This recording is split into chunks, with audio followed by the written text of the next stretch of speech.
Good morning students, today we are studying Hindi में आज हम पढ़ेंगे कविता नंबर 7 चेतक की वीरता।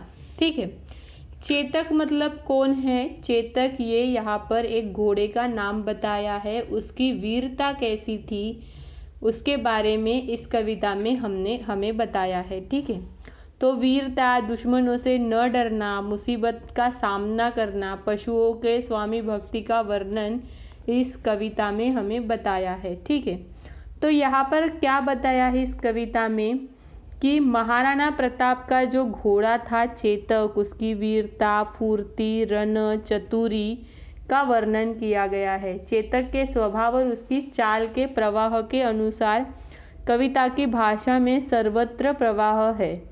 कवि ने अपने शब्द कौशल से चेतक से रण कौशल का साकार कर दिया है। तो यहाँ पर चेतक की वीरता किस तरीके से होती है इसके बारे में हमें बताया है। ठीक है, रणबीच चौकड़ी भर भर कर चेतक बन गया निराला था, राणा प्रताप के घोड़े से पड़ गया हवा का पाला था। क्या है? रणबीच मतलब जहाँ युद्ध होते हैं वहाँ पर चौकड़ी भर भर कर चेतक बन गया था निराला। निराला मतलब क्या है? अनोखा। वहाँ पर सब में चेतक कैसा था? अनोखा था। राणा प्रताप के घोड़े से पड़ गया हवा का पाला था। चेतक ये कौन था? राणा प्रताप का घोड़ा था और उसके साथ जो बाकी के युद्ध करने वाले थे उनका क्या पड़ा था? पाला पड़ गया था। पाला पड़ जाना मतलब उनसे मुकाबला होना। गिरता नहीं कभी चेतक तन पर, राणा प्रताप का कोड़ा था, वह दौड़ रहा अरिमस्तक पर, यह आसमान का घोड़ा था।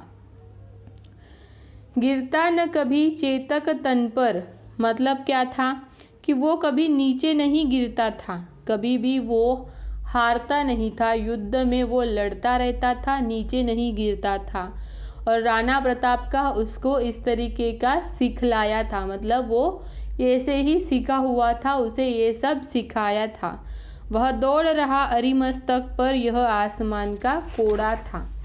तो वह क्या करता था? शत्रु के सिर पर ही दौड़ता था और यह आसमान का घोड़ा था, मतलब वह बहुत ही तेज दौड़ने वाला एक घोड़ा था जिसका नाम क्या था? चेतक था।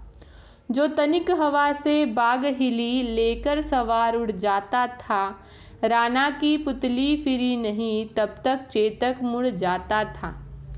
तो क्या कहा है यहाँ पे? जो तनिक हवा से बाग हिली, अगर हवा से कोई भी छोटी सी भी कुछ चीज़ भी हिली तो वो क्या कर जाता था? उसमें सवार होकर उड़ जाता था। राणा की पुतली फिरी नहीं, राणा की पुतली फिरी नहीं मतलब क्या है? राणा प्रताप ने अगर थोड़ा सा भी उसे इशारा दिया कि अभी ये आपको काम करना है तो वो क्या हो जाता था? चेतक मुड़ जाता था। कौशल दिखलाया चालों में, उड़ गया भयानक भालों में, निर्भीक गया वह ढालों में, सरपट दौड़ा करवालों में। क्या बताया है यहाँ पे? कौशल दिखलाया चालों में, उसका कौशल्य मतलब उसकी जो वीरता है वो बहुत ही महान थी। उड़ गया भयानक भालों में मतलब वह बहुत अपने काम से पूरा क्या था? निपुण था। निर्भीक गया वह ढालों में, सरपट दौड़ा करवालों में। और वो ऐसे दौड़ता था जैसे आसमान में बहुत तेज दौड़ने वाला वह क्या था? घोड़ा था। है यही रहा अब यहाँ नहीं, वह वही रहा वह वहाँ नहीं, थी जगह न कोई जहाँ नहीं, किस अरिमस्तक पर कहाँ नहीं। अरिमस्तक मतलब क्या है? सर, शत्रु का सिर। ठीक है, थी जगह कोई जहाँ नहीं, वह वही रहा वह वहाँ नहीं। तो यहाँ पर क्या बताया है यही रहा अब यहाँ नहीं। जो अब यहाँ पर है वो अभी यहाँ पर नहीं है, जो वहाँ पर है जो वह वही रहा जो वहाँ नहीं, वहाँ पर जो नहीं था वह वही रहा। और थी ऐसी कोई जगह नहीं थी जिस पर शत्रु का सिर उसका लांघे हुआ नहीं था। बढ़ते नद सा वह लहर गया, वह गया गया फिर ठहर गया। बढ़ते नद सा वह लहर गया मतलब क्या है? बढ़ते नद सा वह लहर गया मतलब वह क्या करता था? ब्रह्मपुत्र, जैसे नद मतलब क्या बताया है यहाँ पे? ब्रह्मपुत्र को नद का कहा गया है। ब्रह्मपुत्र जैसे बढ़ती जाती है लहरों में अपनी, उस तरह वो क्या होता है? बढ़ते जाता है, वो कहीं ठहरता नहीं है। विकराल वज्रमय, विकराल मतलब क्या है? बहुत भयंकर।